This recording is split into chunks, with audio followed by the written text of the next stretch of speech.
Today I'm going to be talking with Dom Northcott. His job is he does marketing, comms, videography and photography, but he's one of the most creative people I know, and I always think of him as one of the funniest people I know as well. He's living that in kind of a life that I feel like people wouldn't assume that was the case, or it's not immediately apparent. And I'm really interested in hearing from him about kind of just bouncing out what his experience of the world is as an extremely creative person. Anyway, I don't want to speak too much for him. You'll get to meet him in a second. Thanks so much for joining us, and let's have a good chat.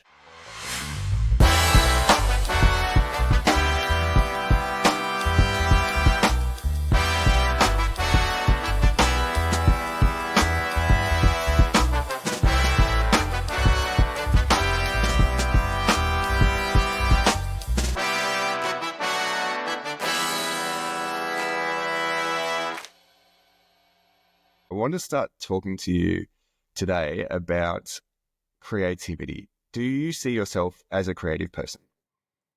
I do see myself definitely as a creative person, but as I think that's kind of like where our paths divulge. Like as I get older, I kind of have less room for creative expression in sort of the normal sense of like, oh, I'm making a film, I'm pursuing the arts or whatever. And sort of like I have to use that part of my brain in a sort of, I guess, more realistic way, or like, you know, like at work, or in a more constrained sort of way in society, I guess. Yeah, maybe I should say a bit more about that first thing, because I feel like, firstly, because I mean, it's a bit of a loaded question. To me, you're one of the most creative people I know by far. You're always like creating and playing in imaginary worlds, and like you seem to really naturally enjoy finding the connections between things. And it's not like, it wouldn't have been impossible for you to go down that path, because you did study filmmaking, and you've done heaps of film projects, and you've been at arts festivals and worked on other arts projects sort of across the spectrum. And even now you still work with those skills. Have you, like, was there a point at which you decided this isn't a thing? It's not realistic for me to be exclusively a filmmaker, or I don't enjoy doing that? Oh, like, yeah, tell me. I think it was actually, a bit of both of those things. Like it was kind of coming out of university, feeling a bit rudderless, not knowing which direction to go to. But then kind of like the magnets of attraction of like, oh, if I go and do this, I'm getting good results and things are going my way and I'm feeling better about myself, actually didn't really happen with a lot of the creative things that I pursued. Like a lot of the filmmaking was frustrating and not really in a direction that I wanted to go because of where I was living in Canberra. And I just never really felt the urge to be like, oh, I'm going to pack up my bags and run to Melbourne or Sydney to pursue this one creative goal in the face of everything else. Like I kind of am like, oh, how am I growing as a person? What am I interested in? Floating around like that, rather than being like, I need to pursue this. And so like trying to make films did become frustrating. And so I didn't enjoy it as much as I thought I would. And so I've just started going down a different path, I guess. It sounds dangerously like you're interested in being a well-adjusted person, and I'm not sure if that's a real thing. Do you feel alienated by, I guess, being outside of the realms of people who are pursuing creative stuff, or did you feel alienated when you were in those realms? Doesn't have to be either. I don't think it's either. Yeah. I don't really feel alienated. Yeah, I don't really feel alienated, I think. That's nice. That's super nice, and I think super rare for creative people, because I feel like to me, one of the most obvious downsides of being really good at seeing how things could be but aren't is that it can be hard to reckon with the inevitable frustration that comes at that gap. You know, I mean, you don't have to be an artist to see a wall and be like, oh, that wall could be some fantastic mural. I feel like it's the same type of skill to see, a social phenomenon and to be frustrated by X political policy or something like that. And so for a lot of people, that manifests, I guess, in a bunch of different ways, but the ones that I've seen a lot of, it sort of risks a bitterness and a frustration with others, and a kind of version of a just world fallacy where artistic people can live in what they consider to be optimal ways in their own lives, but end up collapsing those against the other people who don't share those ways of living. And I only know really intimately because it's something I've done a lot myself, but none of it has ever seemed true in the decade plus that I've known you. Is it something that you've struggled with, or is it something that you saw early on as a risk, or is it something you still feel the toe towards? I completely hear you and agree with you and have done the same thing. But then I kind of am why am I butting up against this wall? Why does this wall exist? Oh, it's just other people who are trying to create their own framework for being in the world. And of course they exist, and they don't want their entire framework to collapse in front of their eyes and to feel like they don't have direction in the world. So that's kind of why I see there's constant conflict of visions in the world. And it is something I can definitely be bitter and feel like things are shit and nothing can change, or the direction we're going in will lead to shit results. But I think it's just a result of living in a world with everyone thinking different things, having different values, and trying to express them on the world. And that the compromise between them is kind of, I guess, the beauty of life. What's the most recent thing that you can think of that you've been really frustrated by? So many things in Australian politics, honestly. And I think it's something that we talk about a lot, but just what really frustrates me is the way we structure debates in Australia, who's allowed to have a voice and what it means if you speak up about something.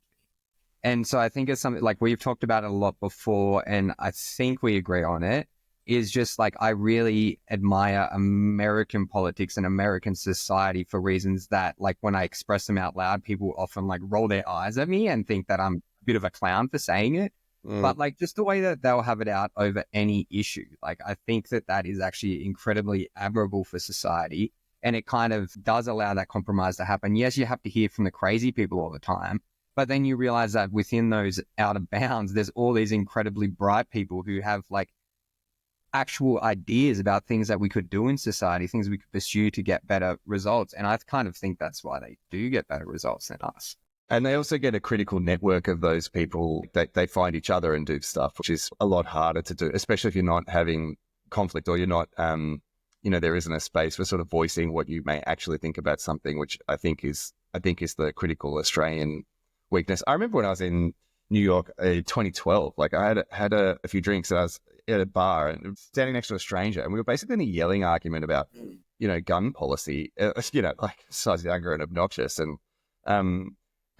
because he was telling me how you need to be able to take out the police if they were corrupt or whatever. And I was like, you're not taking out the US Army on your own, buddy, or whatever. And it was a really heated exchange. Then we just sat down and switched a topic, really friendly interactions. And I was just almost euphoric, because I was like, this would never happen at home. I don't think if you're in a room in a typical Australian scenario and you have a disagreement, it's like someone's farted in your mouth. It's so unacceptable to have divergent opinions to the point that you'll just sit there and sort of I feel like it's more normal. Someone could come up to me and say the most antithetical thing to everything I believe, and I'm probably more likely to go, oh yeah, than to stand up for my core belief. I mean, maybe not now, but I feel like that's a familiar thing that I've seen a lot. And it really makes it, I'm so glad you brought that up, because it makes society so much poorer. And I think everybody has that sort of cringy reaction to US culture, because it does contain everything, which means it will contain at scale whatever is your least favorite thing. Yeah. Yeah. But the missing side of that is it's got something. It's also got whatever you like the most in its most concentrated intensity. Unless the thing you like the most is people agreeing. No, it also has that. That's the crazy thing about it. Yeah, true. Just don't leave a particular state. Everyone glazing each other, that has that as well, strongly. So this came up because your core frustration that you keep coming up against is in Australian discourse and how people find voices. Do you think, what are the obvious consequences of that for you? What's something you've seen recently? I think what I mean is when there is a debate in Australian culture, it'll be so structured into pillars of kind of here's the ABC perspective, sort of, and then here's which is a disaster for the ABC, I think. That's and true. Here's the Murdoch media perspective, and it's kind of where's the intermingling sort of voices that are maybe have their own different framework for the world, that has a little bit of the values from over here, a little bit of the values over here, or even are talking about what this set of values means against this set of values, and kind of there's just a dearth of those people in Australian society, I think. And you would think, because we're not particularly radical, within, the differences between the major political parties are pretty... Yeah, they have to compete slim. Nation.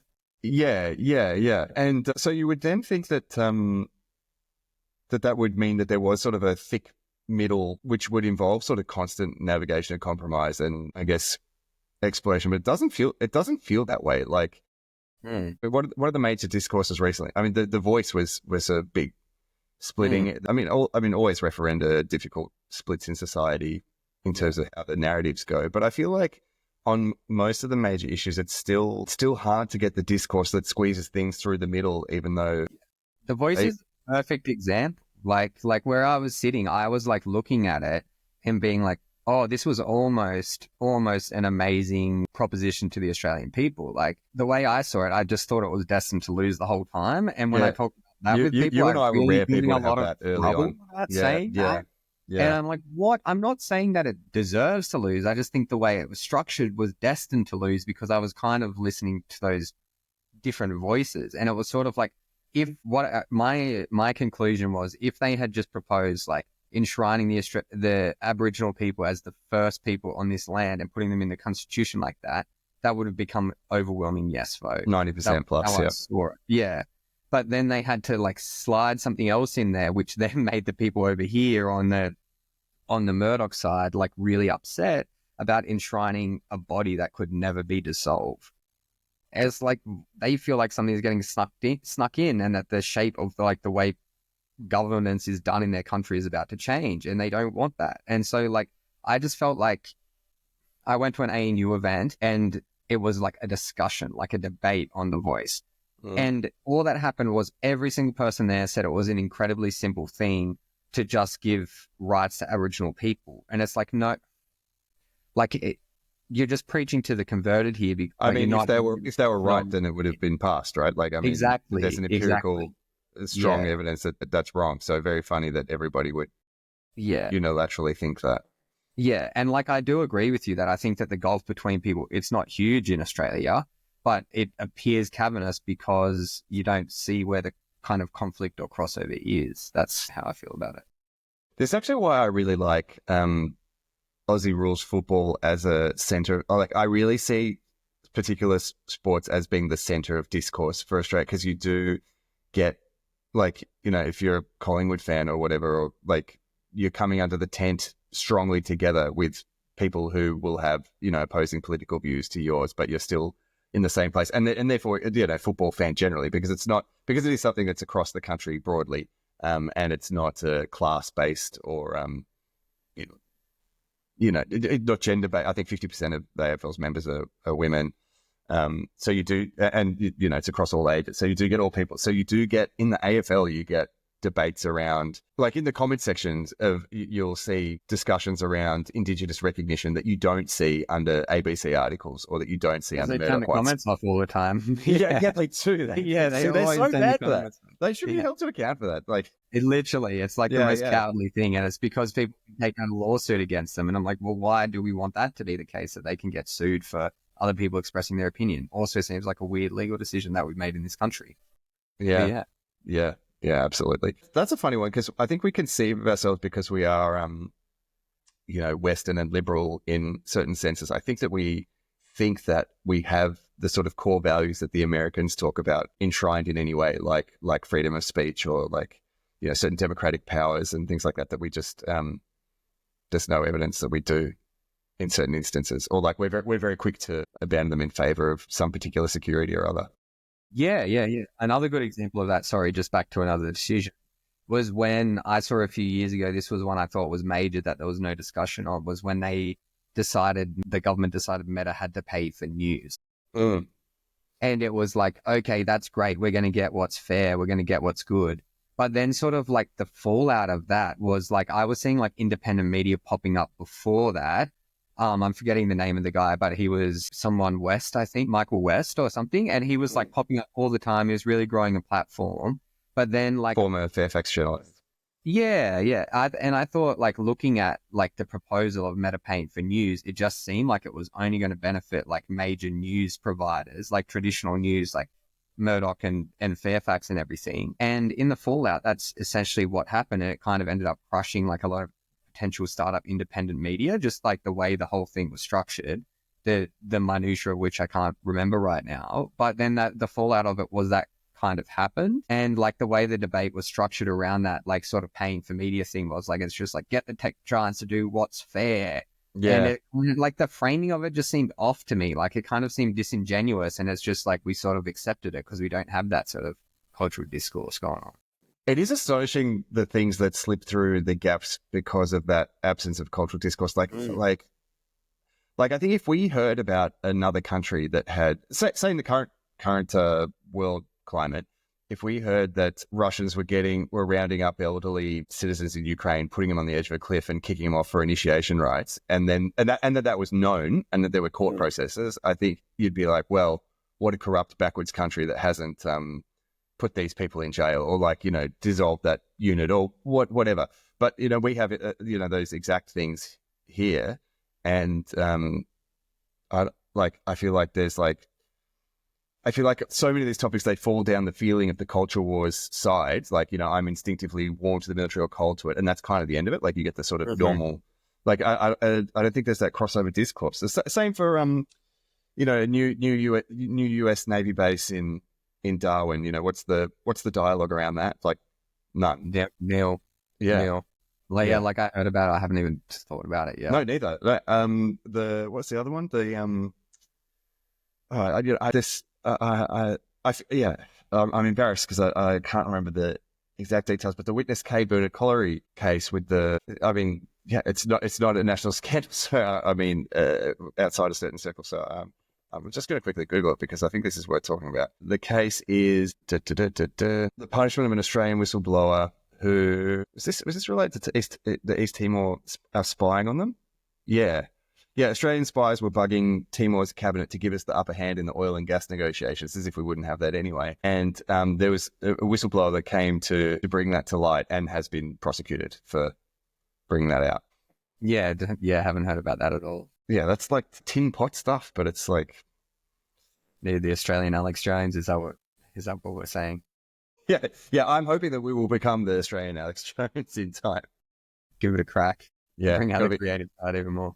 I think it's going to take a lot more amphetamines or something. At least a dab more. Yeah.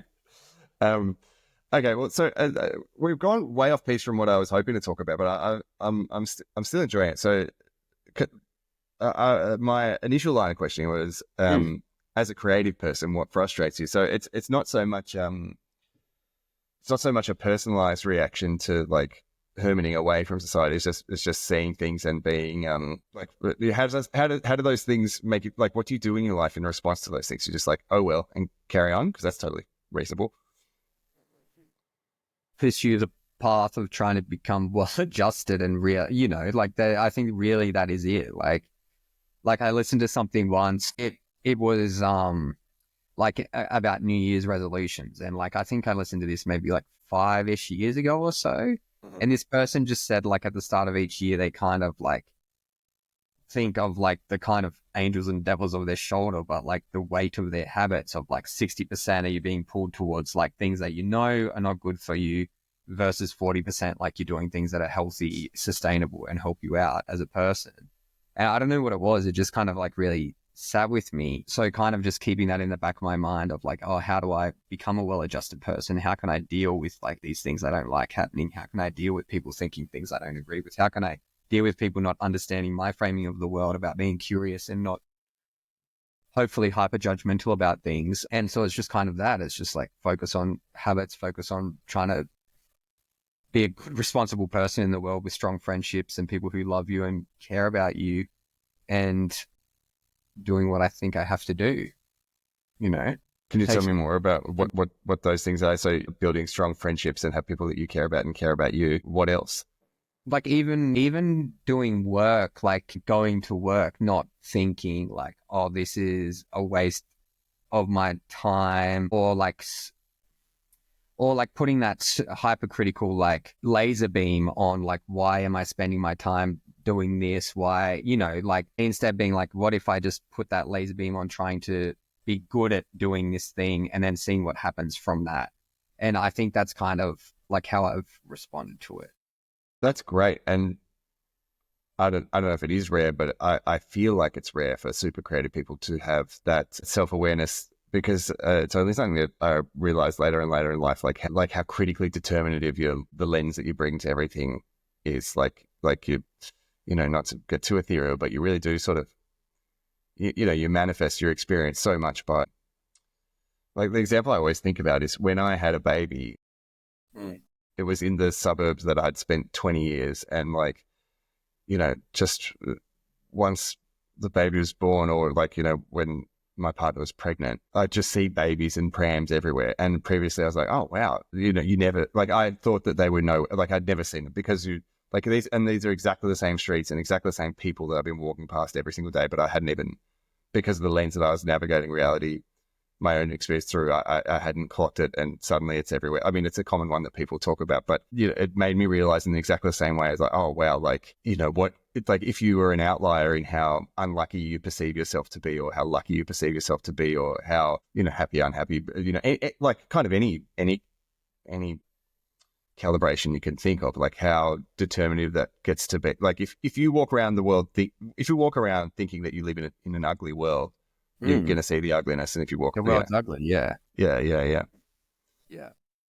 I wonder if that's more true for creative people in any particular way, because of the capacity to. I think so, probably, because I think that you're probably overexposed to like niche concepts, or like, like probably more attracted to things that are outside of like the norms. And then like a lot of the time those things really are couched in like the world being deeply unfair, or we need to do extreme things because we're extremely creative outlier people to make those things happen. So I do think it's more common. And I think at least the sort of the tropes of, particularly creative people, being manic depressive, in that they're either in a mania where they see everything as, magical, and like, oh, isn't this wall just the most incredible thing in the world? I brought up walls twice in this conversation. So they must be good. I must have walls on the mind, because once you start noticing them, they're everywhere. Everywhere.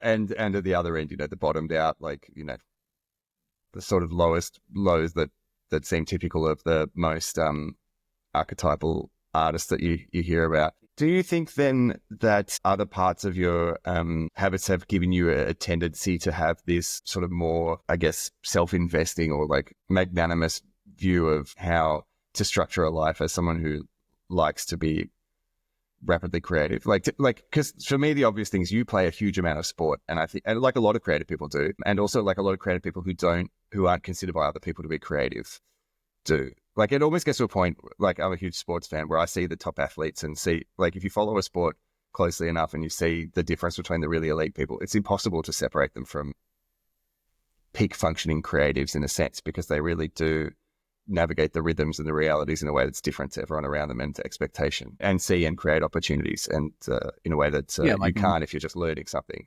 Yeah, mastery of their craft and the ability to express themselves individually in each moment, each tiny window of time to do something like remarkable. Yeah, I agree 100% on that. Yeah. Do you think that is that a big part? Like, would you guess that would be something that would keep you anchored in?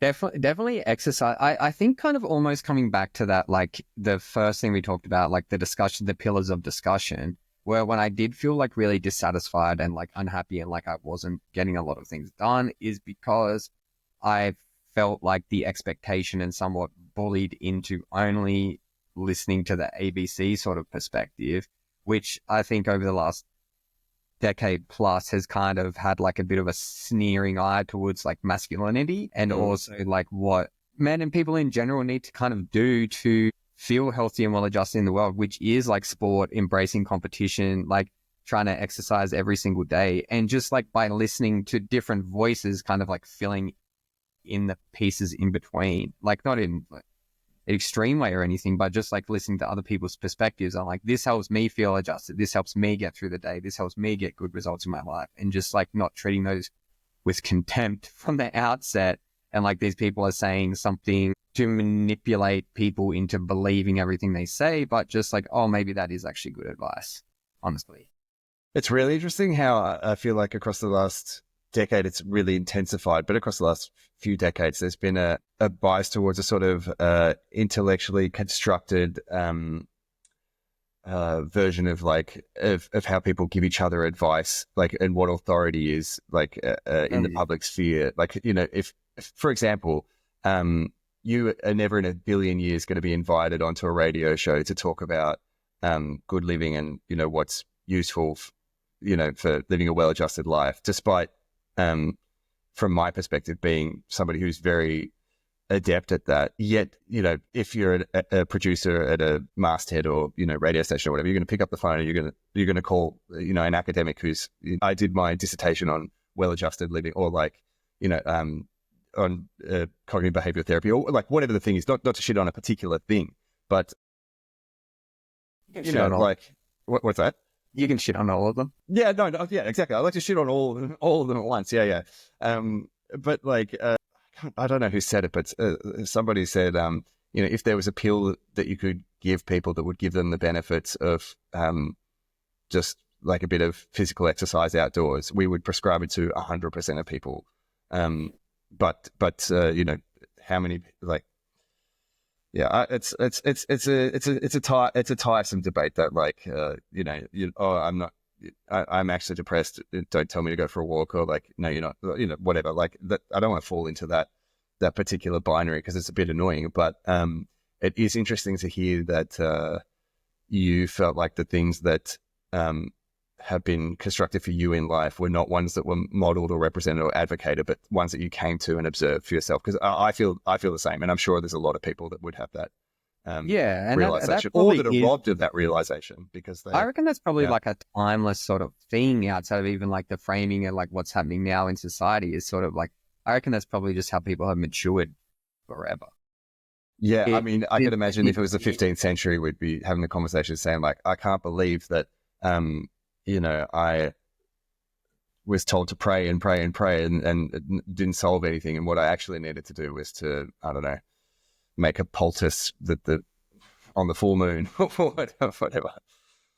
But I just think like it's just like sort of what I mean is just the common sense observing other people and then like adapting your own behavior based on what you see working for other people. I think that's a story as old as time. Maybe, but I think we're also all far more different than we give credit to. Like, it's not perfectly possible. It's probable that everything that you do in your daily life, if handed to me, who's someone quite similar to you, would be like hellishly rough, and vice versa.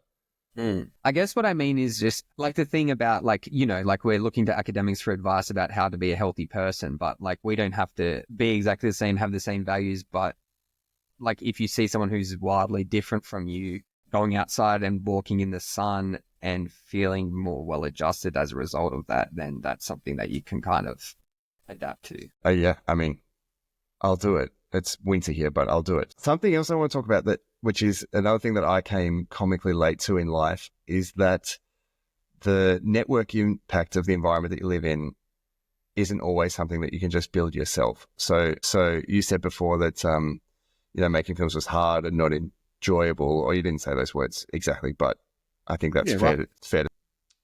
And, a large part of that is because of where you are. Like, you can be, Wayne Gretzky and born in Tasmania, but if you stay in Tasmania, that Wayne Gretzky is never going to be a great ice hockey player, if an ice hockey player at all. And it's the same. It's the same across any field of endeavor, really. Oh, sorry. It's the same for many fields of endeavor that people move towards without necessarily having that understanding. I didn't have that understanding at all until quite recently. I really don't know why I missed it, because so many people kept saying it to me. Do you think that if you had been in an environment of where filmmaking was something that would be smooth and not, like, I don't know what the particular obstacles were, but I can imagine it would be inexpert peers, or not aligned, motivated people, or heavy bureaucratic obstacles, or low resourcing, or I mean, whatever it might be. Do you think that would be something that you would? I really take your point, and I think that's something that I haven't really come to. Like, honestly, but I do believe I was older than you when I came to it. Yeah, I do believe it's the truth, and Yeah, I do agree. Yeah. Like, I think if I was in a different area where there was more people who like were like, oh, I love the exact same films, let's try and fuck around and make something like this, rather than like, I love Marvel or like horror films or whatever, which was the like largely what I was surrounded by, I think it would have potentially been very different. Yeah. Yeah. So I do really agree with you. On exactly that, actually, often Rob McElhenney, if that's how you pronounce his name, like really reminds me of you. And there's a few people that pop up in the public sphere now and then. I'm like, that's pure Dom, which is like a funny thing because, like, you know, you're not. I don't know how many other people would see that. Yeah. You have nothing to say about that. I didn't know what you were asking. Oh, I didn't ask anything. I just think if somebody said that to me, I'd be like, yeah, oh yeah, that's fine. You don't need to give me anything on it. I guess my question, do you, now that I've introduced this idea to you, do you think that you would spend time in a different environment to see what would emerge, or are you perfectly happy where you are? I think I would, but I've just got like this voice like in the back of my head that's kind of, well, and the front of my head too, being like, okay, like kind of my career now, I'm getting really good results and I feel like I know what I'm doing. And that like really gives me, I guess, like a lot of confidence, and also like my well-being is good out of it. And that I think if I keep going down this path, like it doesn't actually limit me. Like it's like, it feels like to me, like it's about to kind of open up, like to where, yeah, that's kind of how I feel, is like, I think people kind of recognize like my skills and like, even like my personality, like how I interact with people, and that's kind of like going to continue to reward me even more over the long term. And that like doing like a hard pivot isn't super interesting to me at the moment. Mm-hmm. But that's like great. not, and being tied to place, I think I don't feel tied to place, and that if like, but like sort of like the path being in the place I am is all right, is pretty good, and that it is going to open up and give me more options going forward. That's kind of how I feel. And maybe that's just the framing thing. Like maybe that's overly optimistic. I don't know. I mean, you can never predict any future, like Exactly. in that way. Like, yeah, it's a reasonable enough thing. I mean, you got to, but at the same time, you do have to pin your flag to something. You can't, can't float endlessly. I had a conversation recently in this space with Lucy Sugarman, who's at a bit of a crossroads in having a creative practice that like is doing well, but is not necessarily imbued with like she's got it rolling and is really enjoys elements of it, but there are elements of it that she doesn't feel are like worthy enough of her full selfhood. Do you feel like where you say you feel like things are about to open, like this, you know, you feel like you're continuously being rewarded for who you are and, you know, increasingly seen and becoming better at things.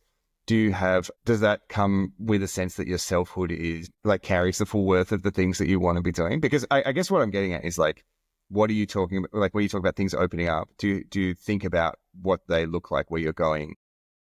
Yeah. So for me, like to me, it feels like, all right, like predominantly what I do is marketing, and I've started doing comms, but I also do videography and photography. But kind of like what it feels like is like every time there's a new challenge presented to me in like these realms, like I'm kind of able to solve it pretty quickly. And like I'm kind of getting better at learning things and taking action. And sort of what I mean about to open up is sort of like that maybe like my capacity to do things, to make decisions, and to kind of be in charge and in control of things is about to become even more. Do you know what I mean? Like, so sort of like moving towards being a leader of sorts, I guess. I don't know. That's kind of what I'm saying.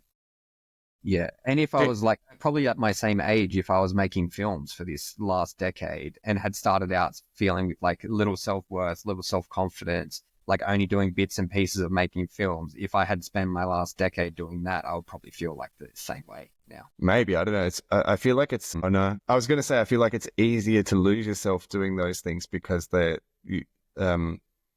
so intensely occupying when you're doing them, and then so intensely desperate, like your search and need for doing them when you're not doing them. It's very easy to get spun on a sort of carousel and thrown out somewhere where you didn't necessarily intend to be, even if you do very well. Like I think it's a a bigger risk in those realms. I'm not sure if that's true. Like, do you have like people that you admire that you have seen, like you've seen go through those processes, or people you don't admire that? Yeah, in film or in my life? Yeah, in either, really. I did mean in film. In film that I've seen go through the processes. Yeah, the person I admire the most is definitely Nathan Fielder, as you know. Yeah. Like, and just seeing, like, I guess, like, he really is a good model for me, because he started making this weird little YouTube show of like 5 to 10 minute sections for Canadian TV. But the way he kind of approached it was hyper detail oriented and like bizarre and funny. And then that spun out into like Nathan For You, which is like, business improvement ideas that are completely fucked. It's pretty amazing that if you do watch those early YouTubes, like he's had the same sort of voice through it. Like, you know, what's funny about him at the start is what's funny about it at the end, in a way, even though obviously with mastery and resources and whatever else. And each of those things, I guess, like what you're saying, spun out or looking for different opportunities, like each different step, like the first one could have led to nothing. And then he could have been in the wilderness, like, or even like him doing it well, he could have ended up in the wilderness and maybe got this opportunity to make this show and made it sort of poorly. And then that led to no people watching the show. You see that in Australia all the time, I think, because there's like a very narrow path for outsider comedy. And it's so funny to even call it outsider, because any comedy that's successful is like radically outsider. Like, you know, but instead, like the middle of Australia is like who are the most famous comedians in Australia? Like, well, and as we know, like, I really do take your point in Australian context, because Aunty Donna made the funniest YouTube series, made a really funny Netflix series on the ABC show, and it was unwatchable. Yeah, it was the worst thing they made. Yeah, it was like really terrible, and they couldn't get that ABC show until after they'd already done the things that were in the US on Netflix. Yeah. And then they probably had a small audience watching on the ABC show as well, but it's somehow supposed to legitimize them or something. I don't know. Well, it's the higher rung in a way. I'm not sure if they conceive of it like that. I hope they don't. Yeah. But certainly if such services exist that we're all, you know, paying for and the beneficiaries of, that it should be a higher service than a YouTube channel, which is, you know, this barrier to doing a YouTube channel. All of these people rather than just these people. It's like, that's not even, shouldn't be a controversial thing to say, but it kind of is. Yeah. You're attacking the ABC. It's like, well, maybe if no, we care about the ABC. Yeah. Yeah, this is what caring about the ABC looks like. Yeah, legit. Yeah. The Nathan Fielder one is a really interesting thing, because I think a lot of Canadians, because of their, like, it's, you know, it's easy to be an outsider weirdo in a smaller society in a way, like culture to be that. But then because they're adjacent to the US, it's very, like, it's a quicker bloodstream to get into doing stuff at a high level. Yeah. Maybe this isn't like direct correlation, but it's not like another sort of filmmaking that I've just become like obsessed with is just like the way Koreans go about it, and like really particularly competition shows, reality shows. They're just incredible. Like, and if there was opportunities to work like in anything like that in Australia, that would be something that I would definitely pursue. Like, so I'm obsessed with competition shows like Survivor, as you know. I love that show so much. And then I watched a show called Devil's Plan from Korea. And it was like Survivor cranked up to like 7 trillion. What is it? What do they do? So what it is like they get people on the show, and it's a series of like IQ games basically. And eventually there ends up being one winner. There's only one winner possible.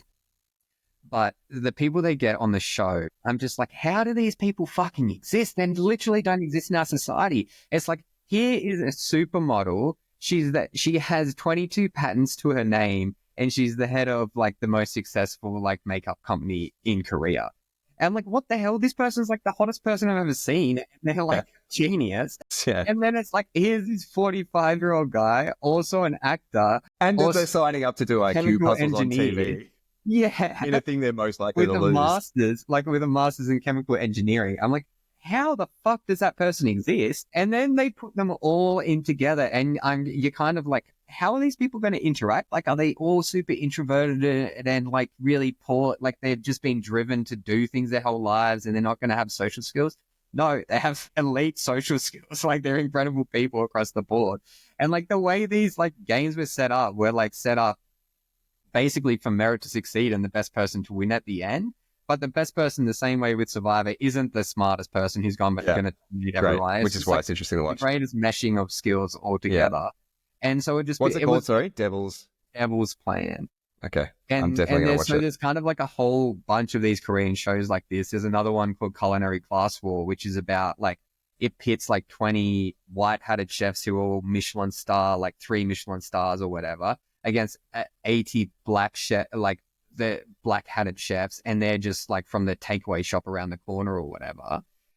But it's all merit-based, and like whatever their society is doing, it made all the best chefs, like the Michelin star chefs, actually show up and want to risk their reputations against people with no reputations whatsoever. And so like that's also something else I find like just so compelling and so amazing. Yeah, I don't even know how you would get that stuff going. Like, I have thought about it, and I just think how excited you get. Yeah, no, but I mean, like in that, like if that was happening on my, like in my suburb, I'd be like, oh, I'd love to get involved in working on this somehow. Like, there's any number of things that are in the world that are like that, and I can't think of what they are in Australia for some reason. Maybe it's a conversation for another. Yeah, maybe it's something we need to think about more and come back to. Yeah, I'd be interested to hear, but yeah, I definitely could see you having created like producing Nathan for You, or It's Always Sunny in Philadelphia, or South Park, or like any of those. Thank you. That's very kind to say. Ruthless. No, it's, I'm not saying it to be kind. It's just something that might not be obvious to everyone around you. And I would love to create a world in which that got sucked out. Okay, so say for example, if you had $1 trillion and 5 years off, and there's your current responsibilities were taken care of, or like, how do you think you would structure your life? Is there a secret project in the back pocket that you would burn towards, or? Yeah, I think I would just try to make a platform that rewards the things we've been talking about. I really do.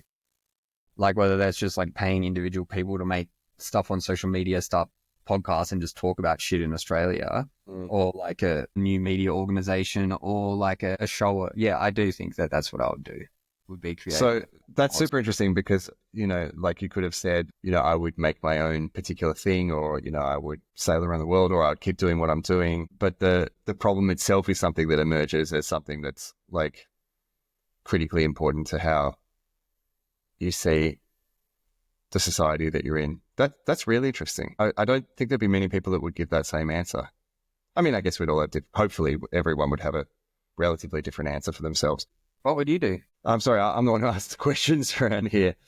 What would I do is more or less what I'm doing, I think. Yeah.